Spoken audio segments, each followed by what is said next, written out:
Bicentenario. Isaac Asimov. El hombre. Bicentenario. Cuento extraído del libro El hombre bicentenario. Título original, The Complete Stories 2, extracto, traducción, Carlos Gardini, copyright 1998 ediciones B, S.A. ISBN, edición electrónica, versión 1.0, la biblioteca http://. Trauco 33, Chile, texto digital. Este texto digital. Todos los derechos cualquier otra utilización de este texto. El hombre bicentenario. El hombre bicentenario. Isaac Asimov. 1. Las 3 leyes de la robótica. 1. Un robot no debe causar daño a un ser humano ni, por inacción, permitir que un ser humano sufra ningún daño. 2. Un robot debe obedecer las órdenes impartidas por los seres humanos, excepto cuando dichas órdenes estén reñidas con la primera ley. 3. Un robot debe proteger su propia existencia, mientras dicha protección no esté reñida ni con la primera ni con la segunda ley. Gracias, dijo Andrew Martin, aceptando el asiento que le ofrecían. Su semblante no delataba a una persona acorralada, pero eso era. En realidad su semblante no delataba nada, pues no dejaba ver otra expresión que la tristeza de los ojos. Tenía el cabello lacio, castaño claro y fino, y no había vello en su rostro. Parecía recién afeitado. Vestía anticuadas, pero pulcras ropas de color rojo aterciopelado. Al otro lado del escritorio estaba el cirujano, y la placa del escrito incluía una serie identificatoria de letras y números, pero Andrew no se molestó en leerla. Bastaría con llamarle doctor. ¿Cuándo se puede realizar la operación, doctor?, preguntó. El cirujano murmuró, con esa inalienable nota de respeto que un robot siempre usaba ante un ser humano.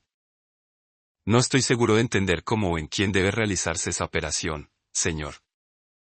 El rostro del cirujano habría revelado cierta respetuosa intransigencia si tal expresión, o cualquier otra, hubiera sido posible en el acero inoxidable con un ligero tono de bronce. Andrew Martin estudió la mano derecha del robot, la mano quirúrgica, que descansaba en el escritorio. Los largos dedos estaban artísticamente modelados en curvas metálicas tan gráciles y apropiadas que era fácil imaginarlas empuñando un escalpelo que momentáneamente se transformaría en parte de los propios dedos. En su trabajo no habría vacilaciones, tropiezos, temblores ni errores. Eso iba unido a la especialización tan deseada por la humanidad que pocos robots poseían ya un cerebro independiente. Claro que un cirujano necesita cerebro, pero este estaba tan limitado en su capacidad que no reconocía a Andrew. Tal vez nunca le hubiera oído nombrar. ¿Alguna vez ha pensado que le gustaría ser un hombre?, le preguntó Andrew.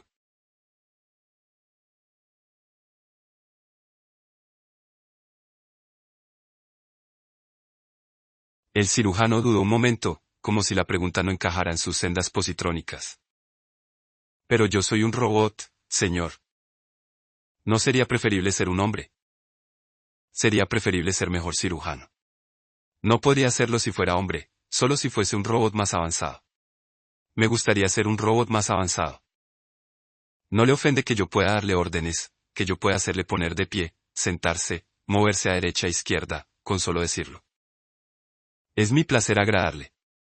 Si sus órdenes interfiriesen en mi funcionamiento respecto de usted o de cualquier otro ser humano, no le obedecería.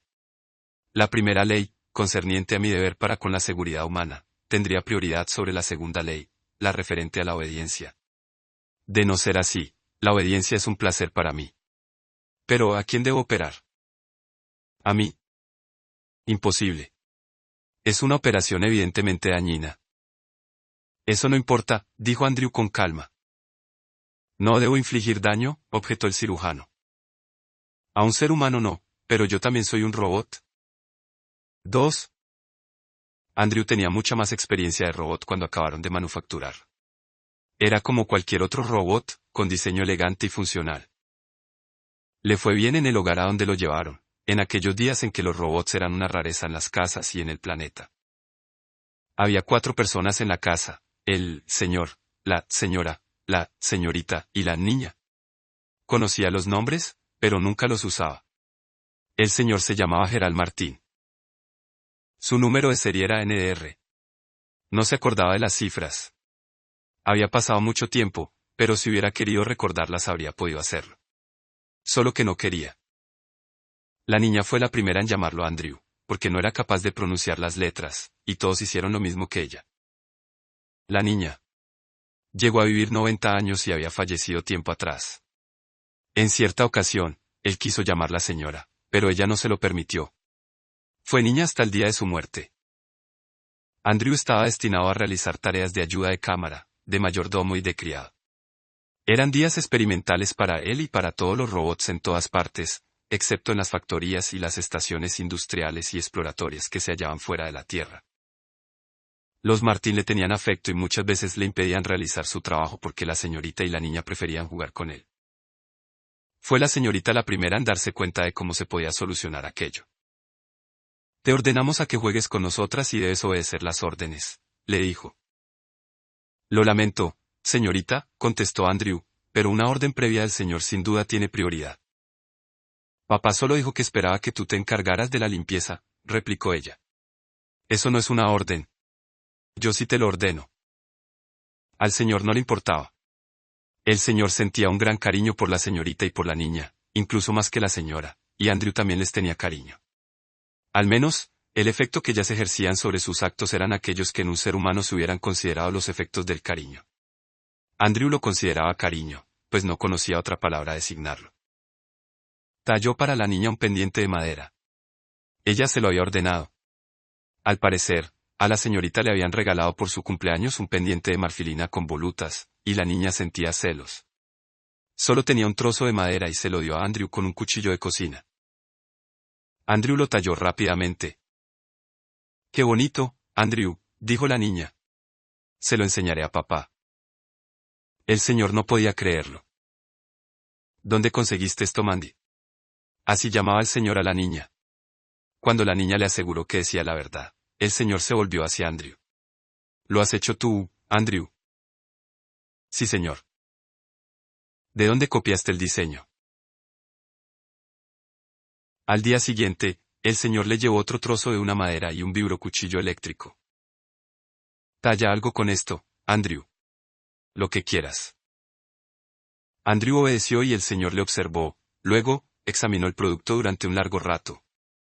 Después de eso, Andrew dejó de servir la mesa. Le ordenaron que leyera libros sobre diseño de muebles, y aprendió a fabricar gabinetes y escritorios.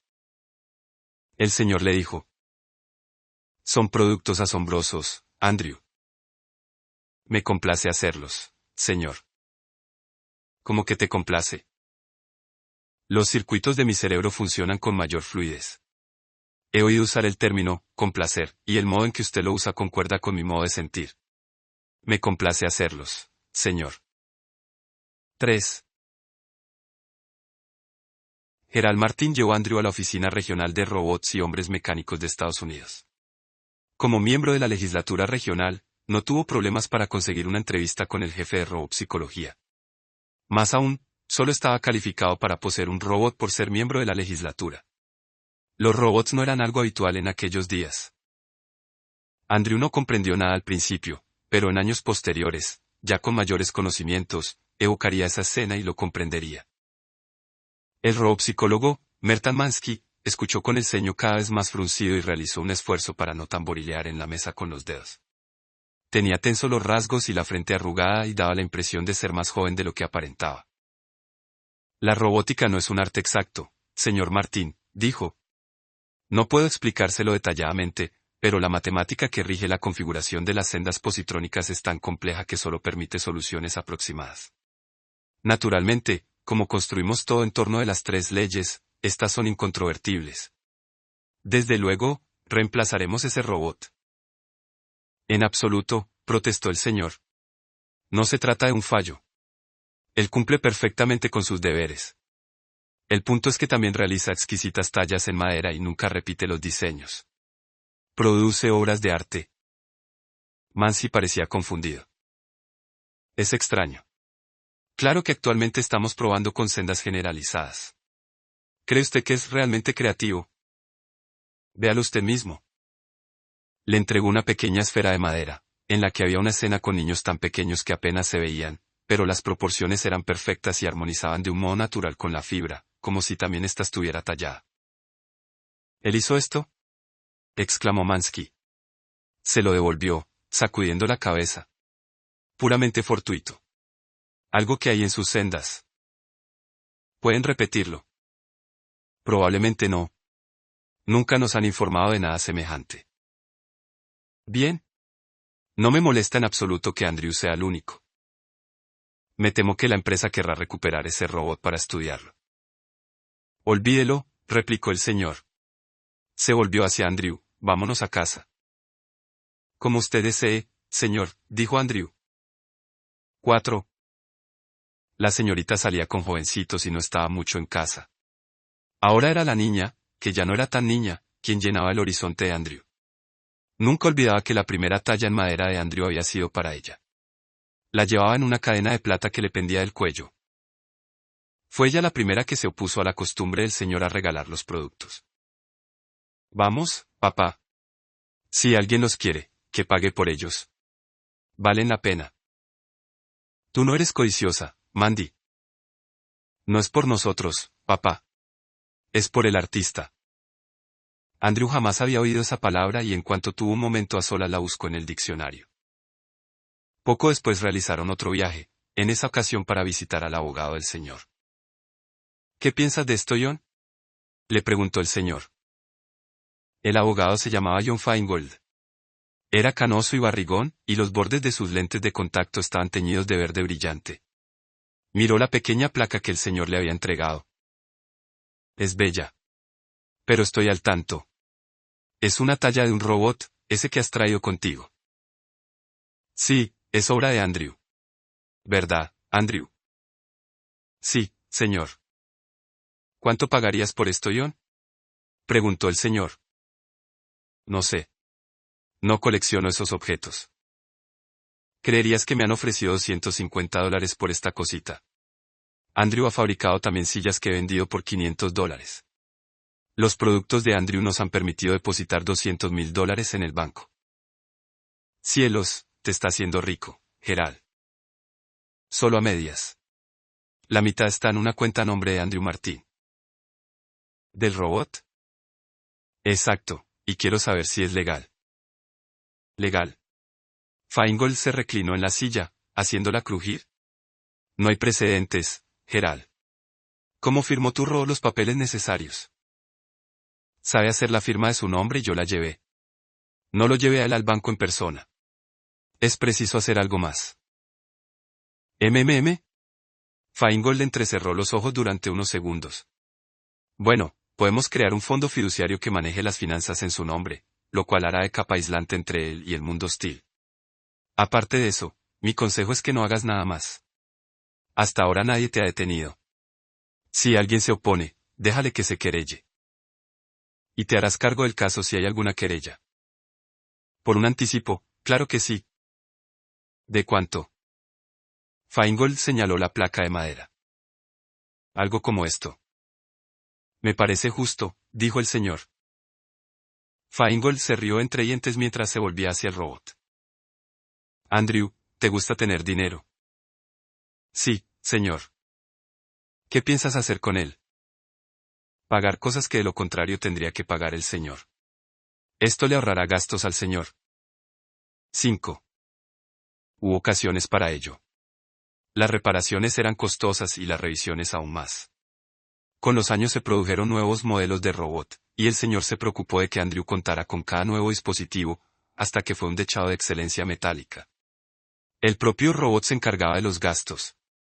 Andrew insistía en ello. Solo sus sendas positrónicas permanecieron intactas. El señor insistía en ello. Los nuevos no son tan buenos como tú, Andrew. Los nuevos robots no sirven. La empresa ha aprendido a hacer sendas más precisas, más específicas, más particulares. Los nuevos robots no son versátiles. Hacen aquello para lo cual están diseñados y jamás desvían. Te prefiero a ti. Gracias, señor.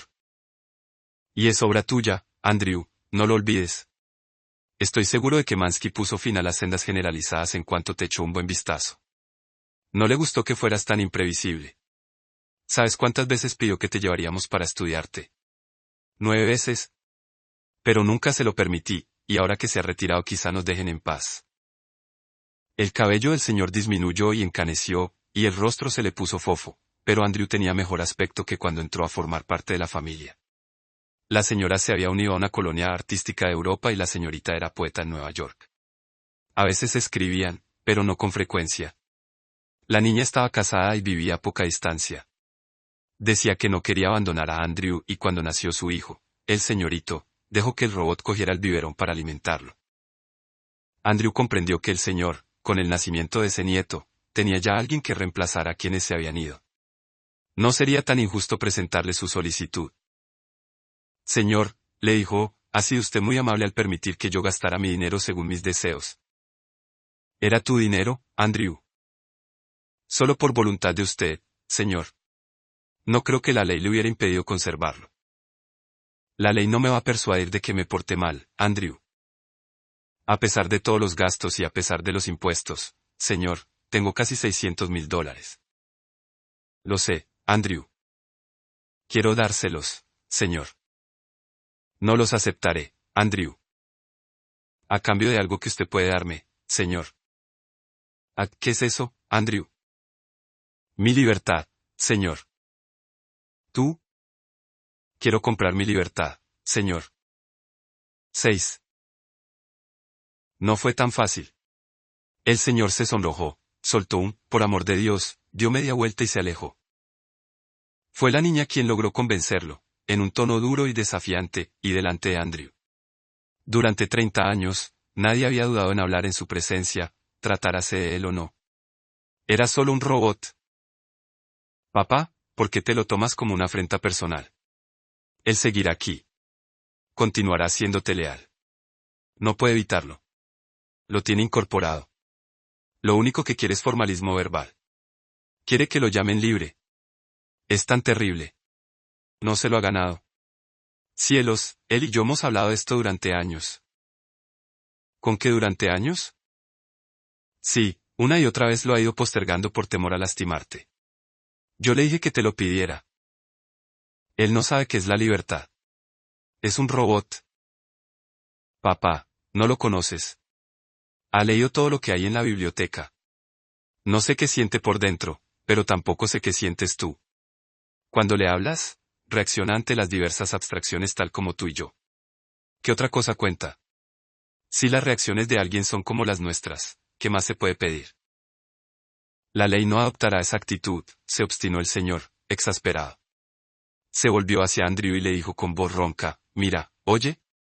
No puedo liberarte a no ser de una forma legal, y si esto llega a los tribunales no solo no obtendrás la libertad, sino que la ley se enterará oficialmente de tu fortuna. Te dirán que un robot no tiene derecho a ganar dinero. Vale la pena que pierdas tu dinero por esta farsa. La libertad no tiene precio, señor, replicó Andrew. Solo la posibilidad de obtenerla ya vale ese dinero. 7. El tribunal también podía pensar que la libertad no tenía precio y decidir que un robot no podía comprarla por mucho que pagase, por alto que fuese el precio. La declaración del abogado regional, que representaba a quienes habían entablado un pleito conjunto para oponerse a la libertad de Andrew, fue esta: la palabra libertad no significaba nada cuando se aplicaba a un robot, pues solo un ser humano podía ser libre. Lo repitió varias veces, siempre que le parecía apropiado, lentamente, moviendo las manos al son de las palabras. La niña pidió permiso para hablar en nombre de Andrew. La llamaron por su nombre completo, el cual Andrew nunca había oído antes. Amanda Laura Martín Charney puede acercarse al estrado. Gracias, señoría. No soy abogada y no sé hablar con propiedad, pero espero que todos presten atención al significado e ignoren las palabras. Comprendamos qué significa ser libre en el caso de Andrew. En algunos sentidos, ya lo es. Lleva por lo menos 20 años sin que un miembro de la familia Martín le ordene hacer algo que él no hubiera hecho por propia voluntad. Pero si lo deseamos, podemos ordenarle cualquier cosa y expresarlo con la mayor rudeza posible, porque es una máquina y nos pertenece. ¿Por qué ha de seguir en esa situación, cuando nos ha servido durante tanto tiempo y tan lealmente y ha ganado tanto dinero para nosotros? No nos debe nada más, los deudores somos nosotros. Aunque se nos prohibiera legalmente someter a Andrew a una servidumbre involuntaria, él nos serviría voluntariamente. Concederle la libertad será solo una triquiñuela verbal, pero significaría muchísimo para él. Le daría todo y no nos costaría nada. Por un momento pareció que el juez contenía una sonrisa. Entiendo su argumentación, señora Charney. Lo cierto es que a este respecto no existe una ley obligatoria ni un precedente. Sin embargo, existe el supuesto tácito de que solo el ser humano puede gozar de libertad.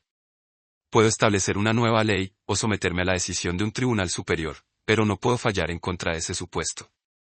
Permítame interpelar al robot. Andrew. Sí, señoría. Era la primera vez que Andrew hablaba ante el tribunal y el juez se asombró de la modulación humana de aquella voz. ¿Por qué quieres ser libre, Andrew? ¿En qué sentido es importante para ti? ¿Desearía usted ser esclavo, señoría? Pero no eres esclavo. Eres un buen robot, un robot genial, por lo que me han dicho, capaz de expresiones artísticas sin parangón. ¿Qué más podrías hacer si fueras libre? Quizá no pudiera hacer más de lo que hago ahora, señoría, pero lo haría con mayor alegría. Creo que solo alguien que desea la libertad puede ser libre. Yo deseo la libertad. Y eso le proporcionó al juez un fundamento. El argumento central de su sentencia fue: no hay derecho a negar la libertad a ningún objeto que posea una mente tan avanzada como para entender y desear ese estado. Más adelante, el Tribunal Mundial ratificó la sentencia. 8. El señor seguía disgustado y su áspero tono de voz hacía que Andrew se sintiera como si tuviese un cortocircuito. No quiero tu maldito dinero, Andrew. Lo tomaré solo porque de lo contrario no te sentirás libre. A partir de ahora, puedes elegir tus tareas y hacerlas como te plazca. No te daré órdenes, excepto esta, que hagas lo que se te plazca. Pero sigo siendo responsable de ti. Esa forma parte de la sentencia del juez. Espero que lo entiendas. No seas irascible, papá, interrumpió la niña. La responsabilidad no es una gran carga. Sabes que no tendrás que hacer nada. Las 3 leyes siguieron vigentes. Excepto esta, que hagas lo que se te plazca. Pero sigo siendo responsable de ti. Esa forma parte de la sentencia del juez. Espero que lo entiendas. Entonces, ¿en qué sentido es libre? ¿Acaso los seres humanos no están obligados por sus leyes, señor? No voy a discutir, dijo el señor. Se marchó, y a partir de entonces Andrew lo vio con poca frecuencia.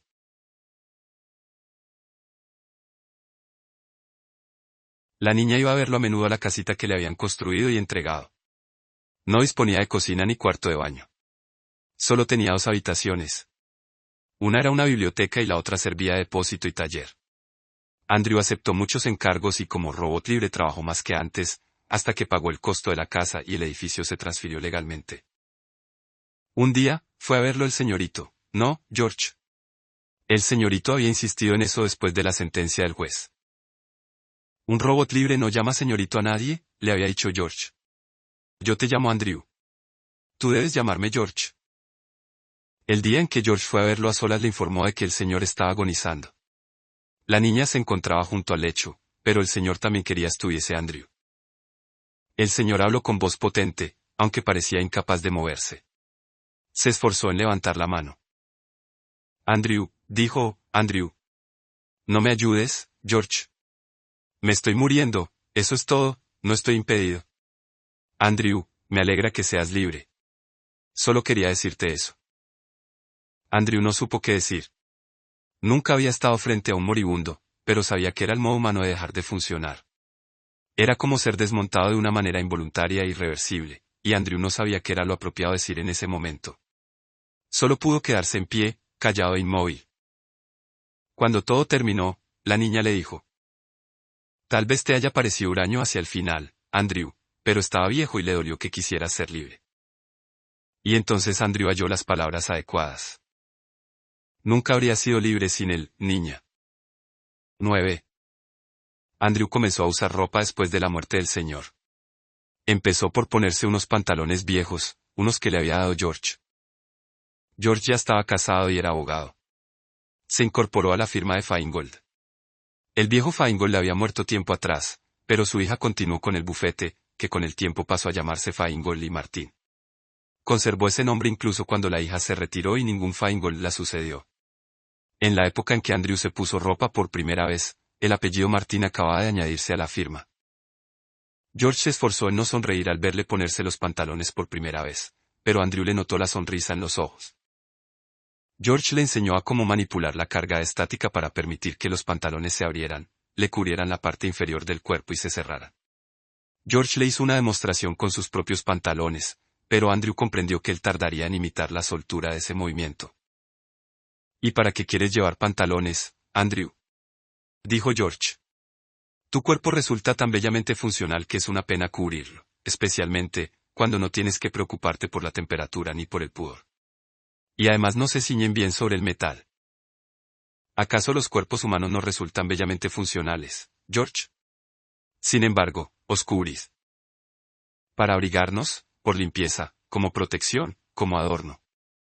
Nada de eso aplica en tu caso. Me siento desnudo sin ropa.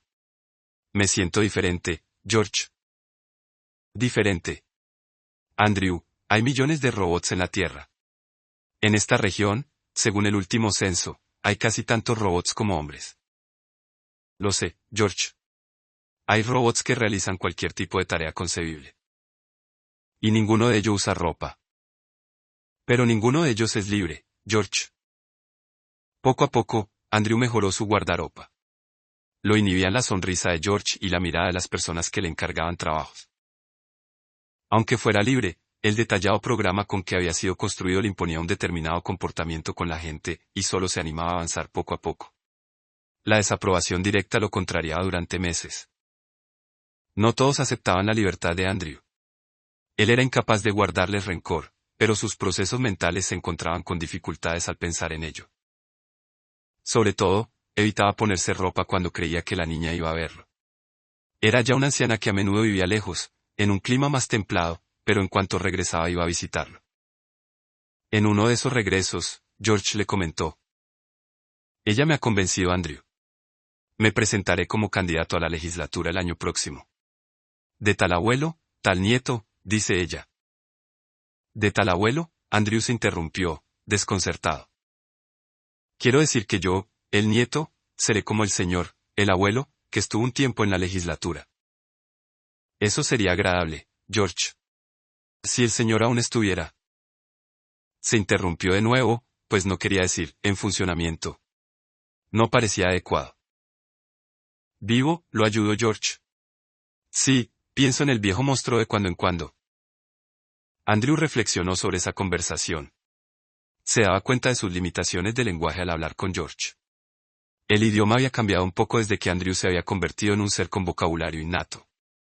Además, George practicaba una lengua coloquial que el señor y la niña no utilizaban.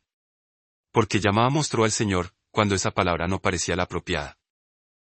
Los libros no lo ayudaban. Eran antiguos y la mayoría trataban de tallas en madera, de arte o de diseño de muebles. No había ninguno sobre el idioma ni sobre las costumbres de los seres humanos. Pensó que debía buscar los libros indicados y, como robot libre, supuso que sería mejor no preguntarle a George. Iría a la ciudad y haría uso de la biblioteca.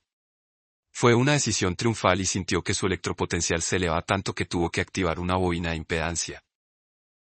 Se puso un atuendo completo, incluida una cadena de madera en el hombro.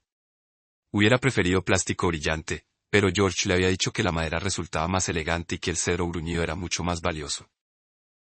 Llevaba recorridos 30 metros cuando una creciente resistencia le hizo detenerse. Desactivó la bobina de impedancia, pero no fue suficiente. Entonces, regresó a la casa y anotó cuidadosamente en un papel. Estoy en la biblioteca, lo dejó a la vista, sobre la mesa. 10. No llegó a la biblioteca. Había estudiado el plano. Conocía el itinerario, pero no su apariencia. Los monumentos al natural no se asemejaban a los símbolos del plano y eso le hacía dudar. Finalmente pensó que debía de haberse equivocado, pues todo parecía extraño. Se cruzó con algún que otro robot campesino, pero cuando se decidió a preguntar no había nadie a la vista. Pasó un vehículo y no se detuvo. Andrew se quedó de pie, indeciso, y entonces vio venir dos seres humanos por el campo. Se volvió hacia ellos, y ellos cambiaron de rumbo para salirse al encuentro. Un instante antes iban hablando en voz alta, pero se habían callado. Tenían una expresión que Andrew asociaba con la incertidumbre de los humanos y eran jóvenes, aunque no mucho. ¿20 años? Andrew nunca sabía determinar la edad de los humanos. Señores, ¿podrían indicarme el camino hacia la biblioteca de la ciudad? Uno de ellos, el más alto de los dos, que llevaba un enorme sombrero, le dijo al otro. Es un robot. El otro tenía nariz prominente y párpados gruesos. Va vestido, comentó. El alto cascó los dedos. Es el robot libre. En casa de los Martín tienen un robot libre que no pertenece a nadie. ¿Por qué otra razón iba a usar ropa? Pregúntaselo. ¿Eres el robot de los Martín? Soy Andrew Martín, señor. Bien, pues quítate esa ropa. Los robots no usan ropa. Y le dijo al otro, es repugnante. Míralo. Andrew titubeó. Hacía tanto tiempo que no oía una orden en ese tono de voz que los circuitos de la segunda ley se atascaron un instante. Quítate la ropa, repitió el alto. Te lo ordeno. Andrew empezó a desvestirse. Tíralas allí, le ordenó el alto. Si no pertenece a nadie, sugirió el de nariz prominente, podría ser nuestro. De cualquier modo, dijo el alto, ¿quién va a poner objeciones a lo que hagamos? No estamos dañando ninguna propiedad, y le indicó a Andrew, apóyate sobre la cabeza. La cabeza no es para, balbuceó él. Es una orden. Si no sabes cómo hacerlo, inténtalo. Andrew volvió a dudar y luego apoyó la cabeza en el suelo. Intentó levantar las piernas y cayó pesadamente. Quédate quieto, le ordenó el alto, y le dijo al otro, podemos desmontarlo. ¿Alguna vez has desmontado un robot? Nos dejará hacerlo. ¿Cómo podría impedirlo? Andrew no tenía modo de impedirlo si le ordenaba no resistirse. La segunda ley, la de obediencia, tenía prioridad sobre la tercera ley, la de supervivencia. En cualquier caso, no podía defenderse sin hacerles daño, y eso significaría violar la primera ley. Ante ese pensamiento, sus unidades motrices se contrajeron ligeramente y Andrew se quedó allí tiritando. El alto lo empujó con el pie. Es pesado. Creo que vamos a necesitar herramientas para este trabajo. Podríamos ordenarle que se desmonte él mismo. Sería divertido verle intentarlo. Sí, asintió el alto, pensativamente, pero apartémoslo del camino. Si viene alguien. Era demasiado tarde. Alguien venía, y era George. Andrew le vio cruzar una loma a lo lejos. Le hubiera gustado hacerle señas, pero la última orden había sido que se quedara quieto. George echó a correr y llegó con el aliento entrecortado. Los dos jóvenes retrocedieron unos pasos. Andrew, ¿ha pasado algo? Estoy bien, George. Entonces ponte de pie. ¿Qué pasa con tu ropa? ¿Es tu robot, amigo?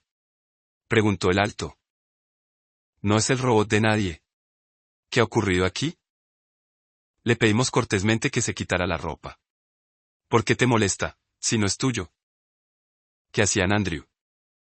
Tenían la intención de desmebrarme. Estaban a punto de trasladarme a un lugar tranquilo para ordenarme que me desmontara yo mismo. George se volvió hacia ellos. Le temblaba la barbilla. Los dos jóvenes no retrocedieron más. Sonreían. ¿Qué piensas hacer, Gordinflón? Dijo el alto, con tono burlón, ¿atacarnos? No. No es necesario. Este robot ha vivido con mi familia durante más de 70 años. Nos conoce y nos estima más que a nadie. Le diré que vosotros dos me estáis atacando amenazando y queréis matarme. Le pediré que me defienda. Entre vosotros y yo, optará por mí. ¿Sabéis qué os ocurrirá cuando os ataque? Los dos jóvenes recularon atemorizados. Andrew, corro peligro porque estos dos quieren hacerme daño. Ve hacia ellos. Andrew obedeció, y los dos jóvenes no esperaron. Pusieron los pies en polvorosa. De acuerdo, Andrew, cálmate, dijo George, un poco demudado, pues ya no estaba en edad para ensarzarse con un joven y menos con dos. No podría haberlo lastimado, George. Vi que no te estaban atacando. No te ordené que los atacaras, solo que fueras hacia ellos. Su miedo hizo lo demás. ¿Cómo pueden temer a los robots? Es una enfermedad humana, de la que aún no nos hemos curado. Pero eso no importa. ¿Qué demonios haces aquí, Andrew? Estaba a punto de regresar y contratar un helicóptero cuando te encontré. ¿Cómo se te ocurrió ir a la biblioteca? Yo te hubiera traído los libros que necesitaras. Soy un robot libre. Sí, vale. ¿Qué querías de la biblioteca? Quiero saber más acerca de los robots, George. Quiero escribir una historia de los robots. Bien, vayamos a casa. Y recoge tus ropas, Andrew. Hay 1 millón de libros sobre robótica y todos ellos incluyen historias de la ciencia. El mundo no solo se está saturando de robots, sino de información sobre ellos. Andrew meneó la cabeza, con un gesto humano que había adquirido recientemente. No me refiero a una historia de la robótica, George, sino a una historia de los robots, escrita por un robot. Quiero explicar lo que sienten los robots acerca de lo que ha ocurrido desde que se les permitió trabajar y vivir en la Tierra. George enarcó las cejas, pero no dijo nada. 11. La niña ya tenía más de 83 años, pero no había perdido energía ni determinación.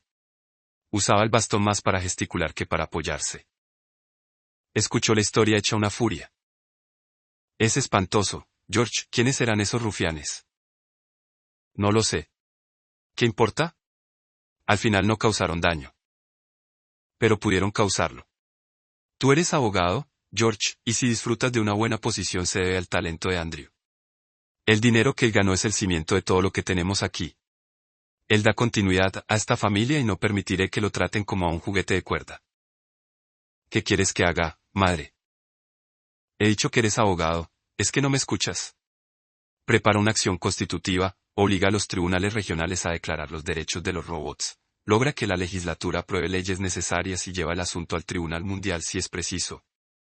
Estaré vigilando, George, y no toleraré vacilaciones. Hablaba en serio, y lo que comenzó como un modo de aplacar a esa formidable anciana se transformó en un asunto complejo, tan enmarañado que resultaba interesante. Como socio más antiguo de Feingold y Martin, George planeó la estrategia, pero dejó el trabajo a sus colegas más jóvenes, entre ellos a su hijo Paul, que también trabajaba en la firma y casi todos los días le presentaba un informe a la abuela. Ella, a su vez, deliberaba todos los días con Andrew. Andrew estaba profundamente involucrado. Postergó nuevamente su trabajo en el libro sobre los robots mientras cavilaba sobre las argumentaciones judiciales, y en ocasiones hacía útiles sugerencias. George me dijo que los seres humanos siempre han temido a los robots, dijo una vez. Mientras sea así, los tribunales y las legislaturas no trabajarán a favor de ellos. ¿No tendría que hacerse algo con la opinión pública? Así que, mientras Paul permanecía con el juzgado, George optó por la tribuna pública. Eso le permitía ser informal y llegaba al extremo de usar esa ropa nueva y floja que llamaban harapos. Pero no te la pises en el estrado, papá, le advirtió Paul. Interpeló a la convención anual de Holonoticias en una ocasión, diciendo: si en virtud de la segunda ley podemos exigir a cualquier robot obediencia ilimitada en todos los aspectos que entrañan daño para un ser humano, entonces cualquier ser humano tiene un temible poder sobre cualquier robot. Como la segunda ley tiene prioridad sobre la tercera, cualquier ser humano puede hacer uso de la ley de obediencia para anular la ley de autoprotección. Puede ordenarle a cualquier robot que se haga daño a sí mismo o que se autodestruya, solo por capricho. ¿Es eso justo? Trataríamos así a un animal. Hasta un objeto inanimado que nos ha prestado un buen servicio se gana nuestra consideración. Y un robot no es insensible. No es un animal. Puede pensar, hablar, razonar, bromear, podemos tratarlos como amigos, podemos trabajar con ellos y no brindarles el fruto de esa amistad, el beneficio de la colaboración mutua. Si un ser humano tiene el derecho de darle a un robot cualquier orden que no suponga daño para un ser humano, debería tener la decencia de no darle a un robot ninguna orden que suponga daño para un robot, a menos que lo requiera la seguridad humana. Un gran poder supone una gran responsabilidad, y si los robots tienen 3 leyes para proteger a los hombres, es mucho pedir que los hombres tengan un par de leyes para proteger a los robots. Andrew tenía razón. La batalla por ganarse la opinión pública fue la clave en los tribunales y en la legislatura, y al final se aprobó una ley que imponía unas condiciones, según las cuales se prohibían las órdenes lesivas para los robots. Tenía muchos vericuetos y los castigos por violar la ley eran insuficientes, pero el principio quedó establecido. La legislatura mundial la aprobó el día de la muerte de la niña. No fue coincidencia que la niña se aferrara a la vida tan desesperadamente durante el último debate y solo cejara cuando le comunicaron la victoria. Su última sonrisa fue para Andrew. Sus últimas palabras fueron: fuiste bueno con nosotros, Andrew. Murió cogiéndole la mano, mientras George, con su esposa y sus hijos, permanecía a respetuosa distancia de ambos. 12. Andrew aguardó pacientemente mientras el recepcionista entraba al despacho. El robot podría haber usado el interfono holográfico, pero sin duda era presa de cierto nerviosismo por tener que tratar con otro robot y no con un ser humano. Andrew se detuvo cavilando sobre esa cuestión.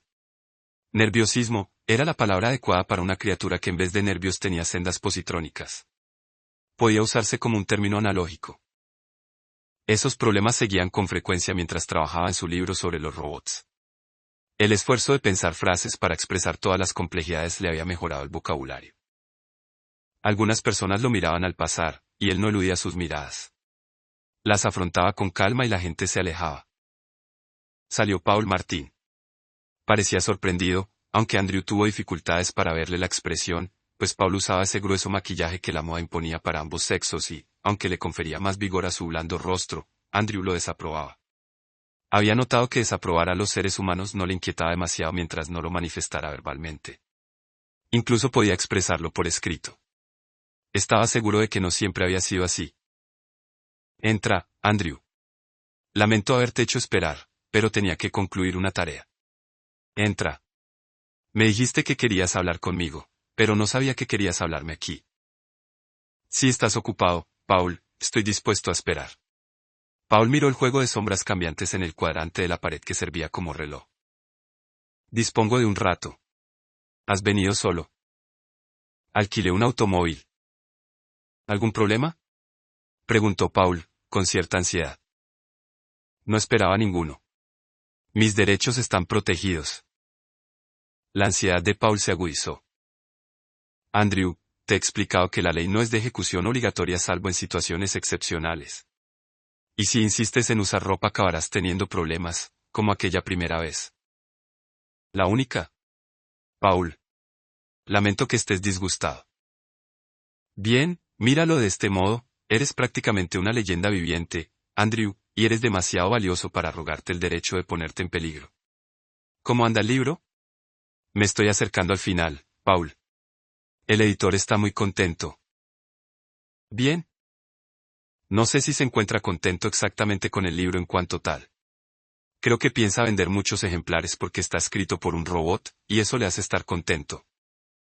Me temo que es muy humano. No estoy disgustado. Que se venda, sea cual sea la razón, porque eso significará dinero y me vendrá bien. La abuela te dejó. La niña era generosa y sé que puedo contar con la ayuda de la familia. Pero espero que los derechos del libro me ayuden en el próximo paso. ¿De qué hablas? Quiero ver al presidente de Robots y Hombres Mecánicos S.A. He intentado concentrar una cita, pero hasta ahora no pude dar con él. La empresa no colaboró conmigo en la preparación del libro, así que no me sorprende. Paul estaba divirtiéndose. Colaboración es lo último que puedes esperar. La empresa no colaboró con nosotros en nuestra gran lucha por los derechos de los robots. Todo lo contrario, ya entiendes por qué, si les otorgas derechos a los robots, quizá la gente no quiera comprarlos. Pero si llamas tú, podrás conseguirme una entrevista. Me tienen poca simpatía como a ti, Andrew. Quizá puedas insinuar que la firma Feingold y Martin está dispuesta a iniciar una campaña para reforzar aún más los derechos de los robots. ¿No sería una mentira, Andrew? Sí, Paul, y yo no puedo mentir. Por eso debes llamar tú. Ah, no puedes mentir, pero puedes instigarme a mentir, ¿verdad? Eres cada vez más humano, Andrew. 13. No fue fácil, a pesar del renombre de Paul. Pero al fin se logró. Harley Smith Robertson, que descendía del fundador de la empresa por línea materna y había adoptado ese guión en el apellido para indicarlo, parecía disgustado. Se aproximaba a la edad de jubilarse, y el tema de los derechos de los robots había acaparado su gestión como presidente. Llevaba el cabello gris aplastado y el rostro sin maquillaje. Miraba a Andrew con hostilidad. Hace un siglo, dijo Andrew, un tal Mertan Mansky, de esta empresa, me dijo que la matemática que rige la trama de las sendas positrónicas era tan compleja que solo permitía soluciones complejas y, por lo tanto, mis aptitudes no eran del todo previsibles. Eso fue hace casi un siglo. Smith Robertson dudó un momento, luego añadió en tono frío, ya no es así. Nuestros robots están construidos y adiestrados con precisión para realizar sus tareas. Sí, dijo Paul, que estaba allí para cerciorarse de que la empresa actuara limpiamente, con el resultado de que mi recepcionista necesita asesoramiento cada vez que se aparta de una tarea convencional. Más se disgustaría usted si se pusiera a improvisar, replicó Smythe Robertson. Entonces, ustedes ya no manufacturan robots como yo, flexibles y adaptables, preguntó Andrew. No. La investigación que he realizado para preparar mi libro, prosiguió Andrew, indica que soy el robot más antiguo en activo. El más antiguo ahora y el más antiguo siempre. El más antiguo que habrá nunca. Ningún robot es útil después de 25 años. Los recuperaremos para reemplazarlos por modelos más nuevos. Ningún robot es útil después de 25 años tal como se los fabrica ahora, señaló Paul. Andrew es muy especial en ese sentido. Andrew, ateniéndose al rumbo que se había trazado, dijo: por ser el robot más antiguo y flexible del mundo, no soy tan excepcional como para merecer un tratamiento especial de la empresa. En absoluto, respondió Smythe Robertson. Ese carácter excepcional es un estorbo para la empresa. Si usted estuviera alquilado, en vez de haber sido vendido por una infortunada decisión, lo habríamos reemplazado hace muchísimo tiempo. Pero de eso se trata, se animó Andrew. Soy un robot libre y soy dueño de mí mismo. Por lo tanto, acuda usted a pedirle que me reemplace. Usted no puede hacerlo sin el consentimiento del dueño. En la actualidad, ese consentimiento se incluye obligatoriamente como condición para el alquiler, pero en mi época no era así. Smythe Robertson estaba estupefacto y desconcertado, y guardó silencio. Andrew observó el holograma de la pared. Era una máscara mortuoria de Susan Calvin, santa patrona de la robótica. Había muerto 2 siglos atrás, pero después de escribir el libro Andrew le conocía tan bien que tenía la sensación de haberla tratado personalmente. ¿Cómo puedo reemplazarte?, replicó Smythe Robertson. Si le reemplazo como robot, ¿cómo puedo darle el nuevo robot a usted, el propietario, si en el momento del reemplazo usted deja de existir? Sonrió de un modo siniestro. No es difícil, terció Paul. La personalidad de Andrew está sentada en su cerebro positrónico, y esa parte no se puede reemplazar sin crear un nuevo robot. Por consiguiente, el cerebro positrónico es Andrew el propietario. Todas las demás piezas del cuerpo del robot se pueden reemplazar sin alterar la personalidad del robot, y esas piezas pertenecen al cerebro. Yo diría que Andrew desea proporcionarle a su cerebro un nuevo cuerpo robótico. En efecto, asintió Andrew. Se volvió hacia Smythe Robertson. Ustedes han fabricado androides, ¿verdad? Robots que tienen apariencia humana, incluida la textura de la piel. Sí, lo hemos hecho. Funcionaban perfectamente con su cutis y sus tendones fibrosintéticos. Prácticamente no había nada de metal, salvo en el cerebro, pero eran tan resistentes como los robots de metal. Más resistentes, en realidad. Paul se interesó. No lo sabía. ¿Cuántos hay en el mercado? Ninguno, contestó Smythe Robertson. Eran mucho más caros que los modelos de metal, y un estudio del mercado reveló que no serían aceptados. Parecían demasiado humanos. Pero la empresa conserva toda su destreza, afirmó Andrew. Deseo, pues, ser reemplazado por un robot orgánico, por un androide. Santo cielo, exclamó Paul. Smythe Robertson se puso rígido. Eso es imposible. ¿Por qué imposible?, preguntó Andrew. Pagaré lo que sea, dentro de lo razonable, por supuesto. No fabricamos androides. No quieren fabricar androides, dijo Paul. Eso no es lo mismo que no poseer la capacidad para fabricarlos. De todos modos, fabricar androides va contra nuestra política pública. No hay ley que lo prohíba, señaló Paul. Aún así, no lo fabricamos ni pensamos hacerlo. Paul se aclaró la garganta. Señor Smythe Robertson, Andrew es un robot libre y está amparado por la ley que garantiza los derechos de los robots. Entiendo que usted está al corriente de ello. Ya lo creo. Este robot, como robot libre, opta por usar vestimenta. Por esta razón, a menudo es humillado por seres humanos desconsiderados, a pesar de la ley que prohíbe humillar a los robots. Es difícil tomar medidas contra infracciones vagas que no cuentan con la reprobación general de quienes deben decidir sobre la culpa y la inocencia. Nuestra empresa lo comprendió desde el principio. Lamentablemente, la firma de su padre no. Mi padre ha muerto, pero en este asunto veo una clara infracción, con una parte perjudicada. ¿De qué habla?, gruñó Smythe Robertson. Andrew Martin, que acaba de convertirse en mi cliente, es un robot libre capacitado para solicitar a robot y hombres mecánicos el derecho de reemplazo, el cual la empresa otorga a quien posee un robot durante más de 25 años. Más aún, la empresa insiste en que haya reemplazos. Paul sonrió con desenfado. El cerebro positrónico de mi cliente es propietario del cuerpo de mi cliente, que, desde luego, tiene más de 25 años. El cerebro positrónico exige reemplazo del cuerpo y ofrece pagar un precio razonable por un cuerpo de androide, en calidad de dicho reemplazo. Si usted rechaza el requerimiento, mi cliente sufrirá una humillación y presentaremos una querella. Además, aunque la opinión pública no respaldará la reclamación de un robot en este caso, le recuerdo que su empresa no goza de popularidad. Hasta quienes más utilizan los robots y se aprovechan de ellos recelan la empresa. Esto puede ser un vestigio de tiempos en que los robots eran muy temidos. Puede ser resentimiento contra el poderío y la riqueza de robots y hombres mecánicos, que ostenta el monopolio mundial. Sea cual fuera la causa, el resentimiento existe y creo que usted preferirá no ir a juicio, teniendo en cuenta que mi cliente es rico y que vivirá muchos siglos, lo cual le permitirá prolongar la batalla eternamente. Smite Robertson se había ruborizado. Usted intenta obligarme a...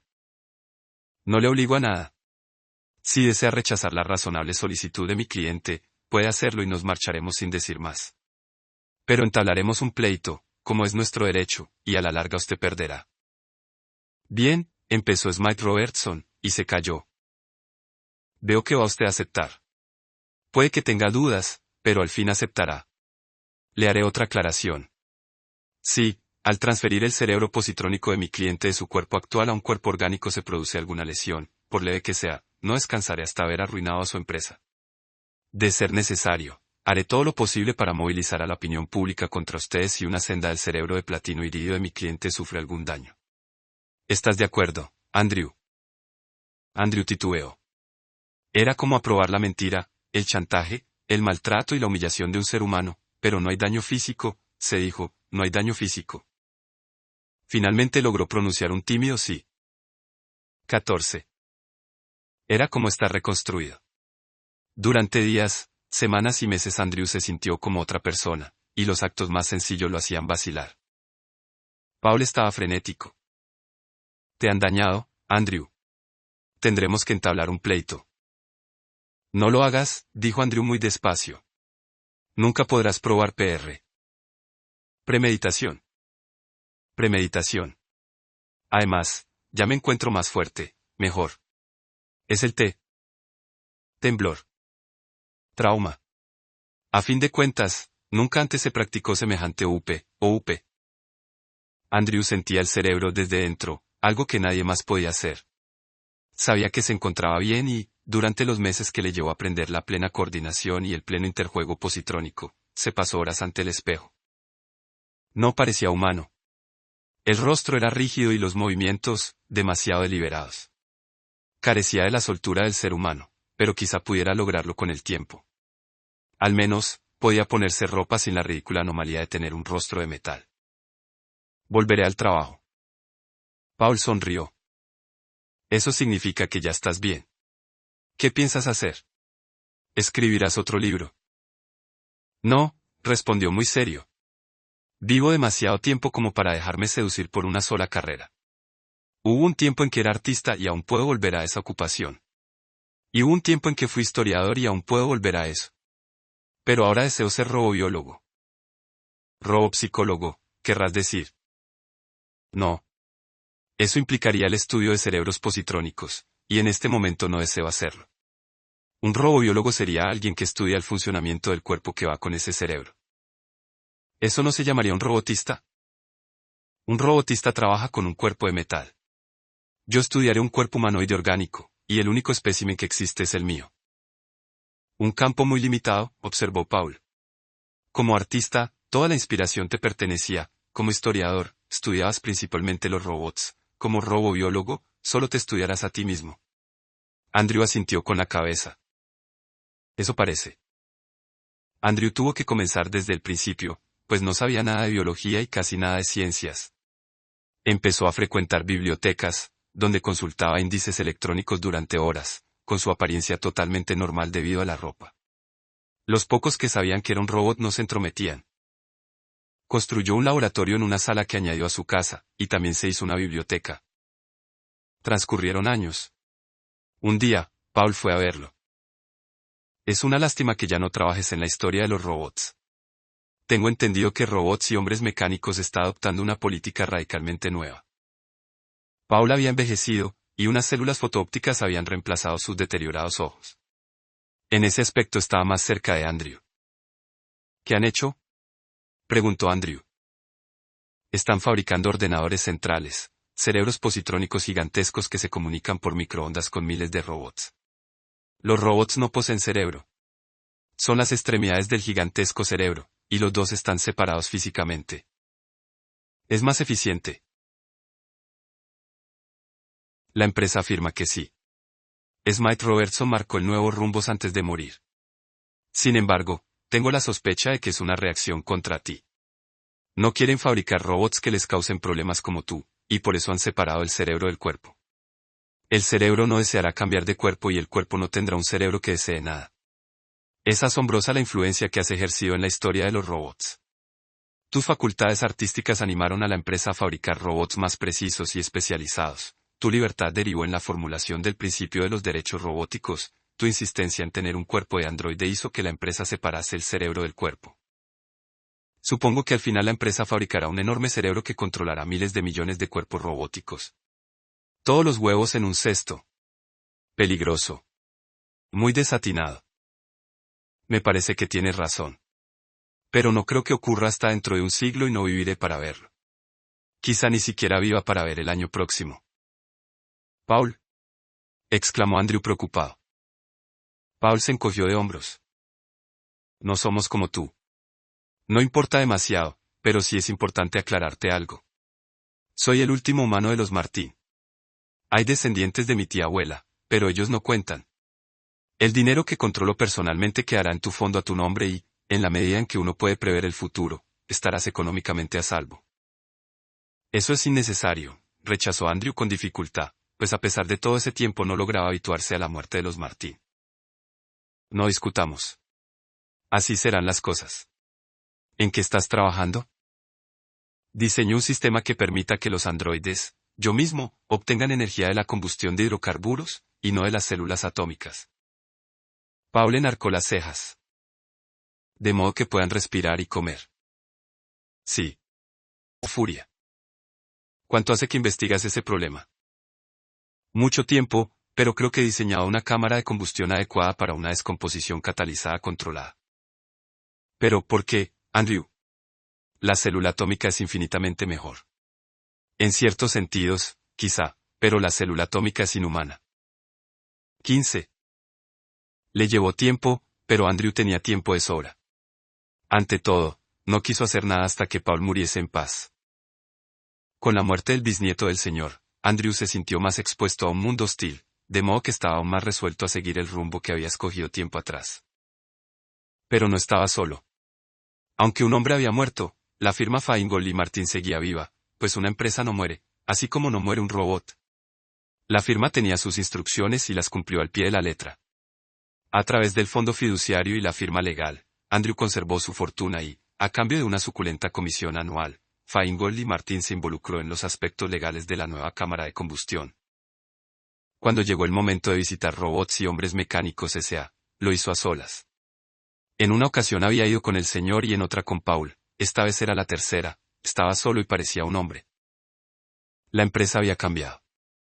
La planta de producción se había desplazado a una gran estación espacial, como ocurría con muchas industrias. Con ellas se habían ido muchos robots.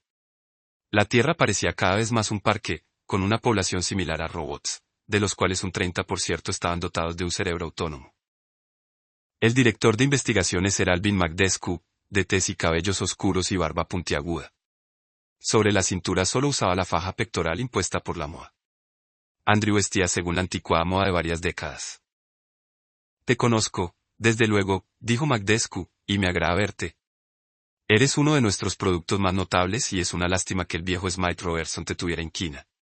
Podríamos haber un gran trato contigo. ¿Aún pueden? No, no creo. Ha pasado el momento. Hace más de un siglo que tenemos robots en la Tierra, pero eso está cambiando. Se irán al espacio y los que permanezcan aquí no tendrán cerebro. Pero quedo yo, y me quedo en la Tierra. Sí, pero tú no pareces robot. ¿Qué nueva solicitud traes? Quiero ser menos robot. Como soy tan orgánico, deseo una fuente orgánica de energía. Aquí tengo los planos. Magdescu los miró sin prisa. Los observaba con creciente interés. Es notablemente ingenioso. ¿A quién se le ha ocurrido todo esto? A mí. Magdescu lo miró fijamente. Supondría una reestructuración total del cuerpo y sería experimental, pues nunca se ha intentado. Te aconsejo que no lo hagas, que te quedes como estás.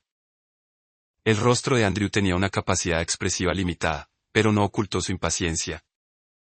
Profesor Magdescu, no lo entiende. Usted no tiene más opción que acceder a mi requerimiento. Si se pueden incorporar estos dispositivos a mi cuerpo, también se pueden incorporar a cuerpos humanos. La tendencia a prolongar la vida humana mediante prótesis se está afianzando. No hay dispositivos mejores que los que yo he diseñado. Controlo las patentes a través de Feingold y Martin. Somos capaces de montar una empresa para desarrollar prótesis que quizá terminen generando seres humanos con muchas de las propiedades de los robots. Su empresa se verá afectada. En cambio, si me opera ahora y accede a hacerlo en circunstancias similares en el futuro, percibirá una comisión por utilizar las patentes y controlar la tecnología robótica y protésica para seres humanos. El alquiler inicial se otorgará solo cuando se haya realizado la primera operación, y cuando haya pasado tiempo suficiente para demostrar que tuvo éxito. La primera ley no le creó ninguna inhibición ante las severas condiciones que le estaba imponiendo a un ser humano. Había aprendido que lo que parecía crueldad podía resultar bondad a la larga. Magdescu estaba estupefacto. No soy yo quien debe decidir en semejante asunto. Es una decisión de empresa y llevará tiempo. ¿Puedo esperar un tiempo razonable?, dijo Andrew, pero solo un tiempo razonable. Y pensó con satisfacción que Paul mismo no lo habría hecho mejor. 16. Fue solo un tiempo razonable, y la operación resultó todo un éxito. Yo me oponía a esta operación, Andrew, le dijo Magdescu, pero no por lo que tú piensas. No estaba en contra del experimento, de haberse tratado de otro. Detestaba poner en peligro tu cerebro positrónico. Ahora que tienes sendas positrónicas que actúan recíprocamente con sendas nerviosas simuladas, podría resultar difícil rescatar el cerebro intacto si el cuerpo se deteriorase. Yo tenía confianza en la capacidad personal de la empresa. Y ahora puedo comer. Bueno, puedes sorber aceite de oliva. Eso significa que habrá que hacer de vez en cuando limpieza de la cámara de combustión, como ya te hemos explicado. Es un factor incómodo, diría yo. Quizá, si yo no pensara seguir adelante. La autolimpieza no es imposible. Estoy trabajando en un dispositivo que se encargará de los alimentos sólidos que incluyan parte no combustible, la materia indigerible, por así decirlo, que habrá que desechar. Entonces, necesitarás un ano. Su equivalente. ¿Qué más, Andrew? Todo lo demás. También genitales. En la medida en que concuerden con mis planes. Mi cuerpo es un lienzo donde pienso. Dibujar. Magdescu aguardó a que concluyera la frase, pero como la pausa se prolongaba decidió redondearla al mismo. ¿Un hombre? Ya veremos, se limitó a decir Andrew. Es una ambición contradictoria, Andrew. Tú eres mucho mejor que un hombre. Has ido cuesta abajo desde que optaste por ser orgánico. Mi cerebro no se ha dañado. No, claro que no. Pero, Andrew, los nuevos hallazgos protésicos que han posibilitado tus patentes se comercializan bajo tu nombre. Eres reconocido como el gran inventor y se te honra por ello, tal como eres. Porque quieres arriesgar más tu cuerpo. Andrew no respondió. Los honores llegaron. Aceptó el nombramiento en varias instituciones culturales, entre ellas una consagrada a la nueva ciencia que él había creado, la que él llamó robobiología, pero que se denominaba protetología. En el 150 aniversario de su fabricación, se celebró una cena de homenaje en robots y hombres mecánicos. Si Andrew vio en ello alguna ironía, no lo mencionó. Alvin Magdescu, ya jubilado, presidió la cena. Tenía 94 años y aún vivía porque tenía prótesis que, entre otras cosas, cumplían las funciones del hígado y de los riñones. La cena alcanzó su momento culminante cuando Magdescu, al cabo de un discurso breve y emotivo, alzó la copa para brindar por el robot sesquicentenario. Andrew se había hecho remodelar los tendones del rostro hasta el punto de que podía expresar una gama de emociones, pero se comportó de un modo pasivo durante toda la ceremonia. No le agradaba ser un robot sesquicentenario. 17. La protetología le permitió a Andrew abandonar la Tierra. En las décadas que siguieron a la celebración del sesquicentenario, la Luna se convirtió en un mundo más terrícola que la Tierra en todos los aspectos menos en el de la gravedad, un mundo que albergaba una densa población en sus ciudades subterráneas. Allí, las prótesis debían tener en cuenta la menor gravedad, y Andrew pasó 5 años en la Luna trabajando con especialistas locales para introducir las necesarias adaptaciones. Cuando no se encontraba trabajando, deambulaba entre los robots, que lo trataban con cortesía robótica debida a un hombre. Regresó a la Tierra, que era monótona y apacible en comparación, y fue a las oficinas de Feingold y Martin para anunciar su vuelta. El entonces director de la firma, Simon Delon, se quedó sorprendido.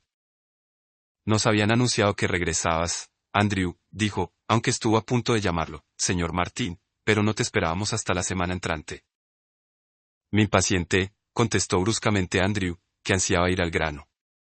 En la Luna, Simon, estuve al mando de un equipo de investigación de 20 científicos humanos. Les daba órdenes que nadie cuestionaba. Los robots lunares me trataban como a un ser humano. Entonces, ¿por qué no soy un ser humano?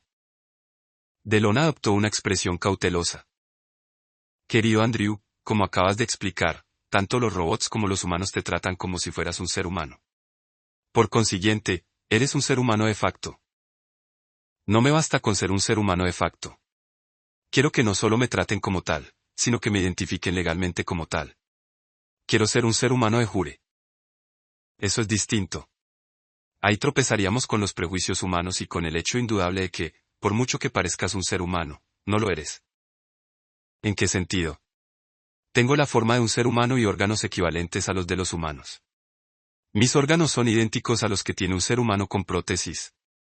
He realizado aportaciones artísticas, literarias y científicas a la cultura humana, tanto como cualquier ser humano vivo.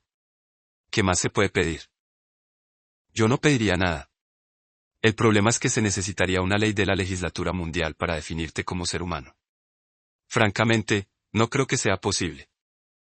¿Con quién debo hablar en la legislatura? Con la presidencia de la Comisión para la Ciencia y la Tecnología, tal vez. Puedes pedir una reunión. Pero no necesitas un intermediario. Con tu prestigio. No. Encárgate tú. Andrew ni siquiera pensó que estaba dándole una orden a un ser humano. En la Luna se habían acostumbrado a ello. Quiero que sepan que Feingold y Martin me apoya plenamente en esto. Pues bien. Plenamente, Simon. En 173 años he aportado muchísimo a esta firma. En el pasado estuve obligado para con otros miembros de esta firma. Ahora no. Es a la inversa, y estoy reclamando mi deuda. Veré qué puedo hacer, dijo Delon. 18. La presidencia de la Comisión para Ciencia y la Tecnología era una asiática llamada Chilisi. Con sus prendas transparentes, que ocultaban lo que ella quería ocultar mediante un resplandor, parecía envuelta en plástico. Simpatizo con su afán de obtener derechos humanos plenos, le dijo. En otros tiempos de la historia hubo integrantes de la población humana que lucharon por obtener derechos plenos. Pero, ¿qué derechos puede desear que ya no tenga? Algo muy simple, el derecho a la vida. Un robot puede ser desmontado en cualquier momento. Y un ser humano puede ser ejecutado en cualquier momento. La ejecución solo puede realizarse dentro del marco de la ley. Para desmontarme a mí no se requiere un juicio, solo se necesita la palabra de un ser humano que tenga autorización para poner fin a mi vida. Además, Andrew procuró reprimir su tono implorante, pero su expresión y su voz humanizada lo traicionaban. Lo siento, es que deseo ser hombre. Lo he deseado durante 6 generaciones de seres humanos. Lissing lo miró con sus ojos oscuros. La legislatura puede aprobar una ley declarándolo humano. Llegado el caso, podría aprobar una ley declarando humana una estatua de piedra. Sin embargo, creo que en el primer caso serviría tan poco como para el segundo. Los diputados son tan humanos como el resto de la población, y siempre existe un recelo contra los robots. Incluso actualmente. Todos admitiríamos que usted se ha ganado a pulso el premio de ser humano, pero persistiría el temor de sentar un precedente indeseable. ¿Qué precedente? Soy el único robot libre, el único de mi tipo, y nunca se fabricará otro. Pueden preguntárselo a robots y hombres mecánicos. Nunca, es mucho tiempo, Andrew, o, si lo prefiere, señor Martín, pues personalmente le considero humano. La mayoría de los diputados se mostrarán reacios a sentar ese precedente, por insignificante que parezca. Señor Martín, cuenta usted con mi respaldo, pero no le aconsejo que abrigue esperanzas. En realidad. Se reclinó en el asiento y arrugó la frente. En realidad, si la discusión se vuelve acalorada, surgirá cierta tendencia, tanto dentro como fuera de la legislatura, a favorecer esa postura, que antes mencionó usted, la que quieran desmontarle. Librarse de usted podría ser el modo más fácil de resolver el dilema. Piénselo antes de insistir. Nadie recordará la técnica de la protetología, algo que me pertenece casi por completo. Parecerá cruel, pero no la recordarán. O, en todo caso, la recordarán desfavorablemente. Dirán que usted lo hizo con fines egoístas, que fue parte de una campaña para robotizar a los seres humanos, para humanizar a los robots, y en cualquiera de ambos casos sería pérfido y maligno. Usted nunca ha sido víctima de una campaña política de desprestigio, y le aseguro que se convertiría en el blanco de unas calumnias que ni usted ni yo creeríamos, pero sí habría gente que las creería. Señor Martín, viva su vida en paz. Se levantó. Al lado de Andrew, que estaba sentado, parecía menuda, casi una niña. Si decido luchar por mi humanidad, dijo Andrew, usted estará de mi lado. Ella reflexionó y contestó. Sí, en la medida de lo posible. Si en algún momento esa postura amenaza mi futuro político, tendré que abandonarle, pues para mí no es una cuestión fundamental. Procuro ser franca. Gracias. No le pediré otra cosa. Me propongo continuar esta lucha al margen de las consecuencias, y le pediré ayuda mientras usted pueda brindármela. 19. No fue una lucha directa. Feingold y Martín aconsejó paciencia y Andrew masculló que no tenía una paciencia infinita. Luego, Feingold y Martín inició una campaña para delimitar la zona de combate. Entabló un pleito en el que se rechazaba la obligación de pagar deudas a un individuo con un corazón protésico, alegando que la posesión de un órgano robótico lo despojaba de humanidad y de sus derechos constitucionales. Lucharon con destreza y tenacidad, perdían en cada paso que daban, pero procurando siempre que la sentencia resultante fuese lo más genérica posible, y luego la presentaban mediante apelaciones ante el Tribunal Mundial. Llevó años y millones de dólares. Cuando se dictó la última sentencia, Delon festejó la derrota como si fuera un portante triunfo. Andrew estaba presente en las oficinas de la firma, por supuesto. Hemos logrado dos cosas, Andrew, y ambas son buenas. En primer lugar, hemos establecido que ningún número de artefactos le quita la humanidad al cuerpo humano. En segundo lugar, hemos involucrado a la opinión pública de tal modo que estará a favor de una interpretación amplia de lo que significa humanidad, pues no hay ser humano existente que no desee una prótesis y eso puede mantenerlo con vida. ¿Y crees que la legislatura me concederá el derecho a la humanidad? Delon parecía un poco incómodo. En cuanto a eso, no puedo ser optimista. Queda el único órgano que el Tribunal Mundial ha utilizado como criterio de humanidad. Los seres humanos poseen un cerebro celular orgánico y los robots tienen un cerebro positrónico de platino e iridio. No, Andrew, no pongas esa cara. Carecemos de conocimientos para imitar el funcionamiento de un cerebro celular en estructuras artificiales parecidas al cerebro orgánico, así que no se puede incluir en la sentencia, ni siquiera tú podrías lograrlo. ¿Qué haremos entonces? Intentarlo, por supuesto. La diputada Lissing estará de nuestra parte y también una cantidad creciente de diputados. El presidente sin duda seguirá la opinión de la mayoría de la legislatura en este asunto. Contamos con una mayoría. No, al contrario. Pero podríamos obtenerla si el público expresa su deseo de que se te incluya en una interpretación amplia de lo que significa humanidad. Hay pocas probabilidades, pero si no deseas abandonar debemos arriesgarnos. 20. La diputada Lissing era mucho más vieja que cuando Andrew la conoció. Ya no llevaba aquellas prendas transparentes, sino que tenía el cabello corto y vestía con ropa tubular. En cambio, Andrew aún se atenía, dentro de los límites de lo razonable, al modo de vestir que predominaba cuando él comenzó a usar ropa un siglo atrás. Hemos llegado tan lejos como podíamos, Andrew. Lo intentaremos nuevamente después del receso, pero, con franqueza, la derrota es segura y tendremos que desistir. Todos estos esfuerzos solo me han valido una derrota segura en la próxima campaña parlamentaria. Lo sé, y lo lamento. Una vez dijiste que me abandonarías si se llegaba a ese extremo, ¿por qué no lo has hecho? ¿Por qué cambié de opinión? Abandonarte se convirtió en un precio mucho más alto del que estaba dispuesta a pagar por una nueva gestión. Hace más de un cuarto de siglo que estoy en la legislatura. Es suficiente. No hay modo de hacerles cambiar de parecer, ¿sí? He convencido a toda la gente razonable. El resto, la mayoría, no están dispuestos a renunciar a su aversión emocional. La aversión emocional no es una razón válida para votar a favor o en contra. Lo sé, Andrew, pero la razón que alegan no es la aversión emocional. Todo se reduce al tema del cerebro, pues. Pero, es que todo ha de limitarse a una posición entre células y positrones. No hay modo de imponer una definición funcional. Debemos decir que un cerebro está hecho de esto o lo otro. No podemos decir que el cerebro es algo capaz de alcanzar cierto nivel de pensamiento. No dará resultado. Tu cerebro fue fabricado por el hombre, el cerebro humano no. Tu cerebro fue construido, el humano se desarrolló. Para cualquier ser humano que se proponga mantener la barrera entre él y el robot, esas diferencias constituyen una muralla de acero de 1 kilómetro de grosor y 1 kilómetro de altura. Si pudiéramos llegar a la raíz de su antipatía, a la auténtica raíz de... Al cabo de tantos años, comentó tristemente Lissing, sigues intentando razonar con los seres humanos. Pobre Andrew, no te enfades, pero es tu personalidad robótica la que te impulsa en esa dirección. No lo sé, dijo Andrew. Si pudiera someterme. 1. Continuación. Si pudiera someterse. Sabía desde tiempo atrás que podía llegar a ese extremo, y al fin decidió ver al cirujano.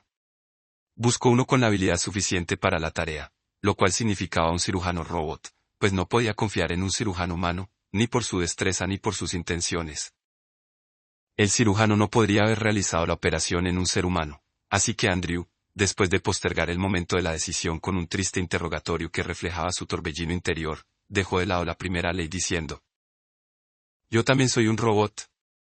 Y añadió, con la firmeza con que había aprendido a dar órdenes en las últimas décadas, incluso a seres humanos, le ordenó que realice esta operación.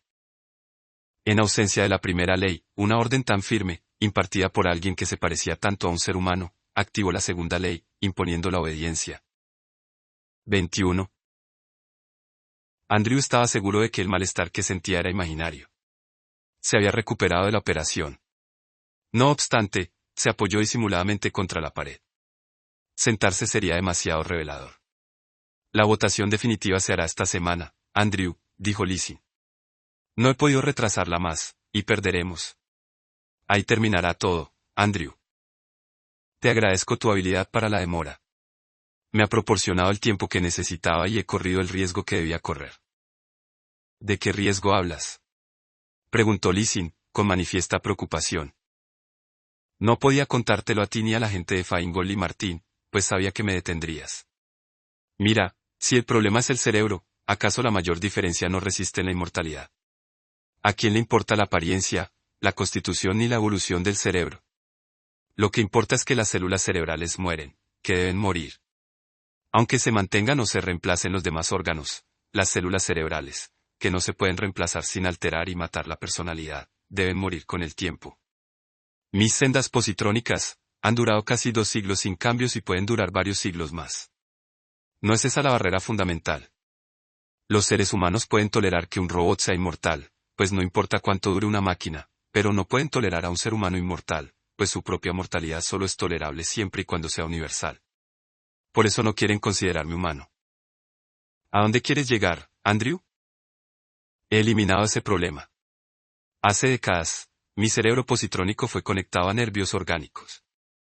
Ahora una última operación ha reorganizado esas conexiones de tal modo que lentamente mis sendas pierdan potencial. La azorada Lissing cayó un instante. Luego, apretó los labios. ¿Quieres decir que has planeado morirte, Andrew? Es imposible. Eso viola la tercera ley. No. He escogido entre la muerte de mi cuerpo y la muerte de mis aspiraciones y deseos. Habría violado la tercera ley si hubiese permitido que mi cuerpo viviera a costa de una muerte mayor. Lissing le agarró el brazo como si fuera a sacudirle. Se contuvo. Andrew, no dará resultado. Vuelve a tu estado anterior. Imposible. Se han causado muchos daños. Me queda 1 año de vida. Duraré hasta el segundo centenario de mi construcción. Me permití esa debilidad. Vale la pena. Andrew, eres un necio. Si consigo la humanidad, habrá valido la pena. De lo contrario, mi lucha terminará, y eso también habrá valido la pena. Lee Sin hizo algo que la asombró. Rompió a llorar en silencio. 22. Fue extraño el modo en que ese último acto capturó la imaginación del mundo. Andrew no había logrado conmover a la gente con todos sus esfuerzos, pero había aceptado la muerte para ser humano, y ese sacrificio fue demasiado grande para que lo rechazaran. La ceremonia final se programó deliberadamente para el segundo centenario. El presidente mundial debía firmar el acta y darle carácter de ley, y la ceremonia se transmitiría por una red mundial de emisoras y se vería en el estado de la luna, incluso en la colonia marciana. Andrew iba en una silla de ruedas. Aún podía caminar, pero con gran esfuerzo.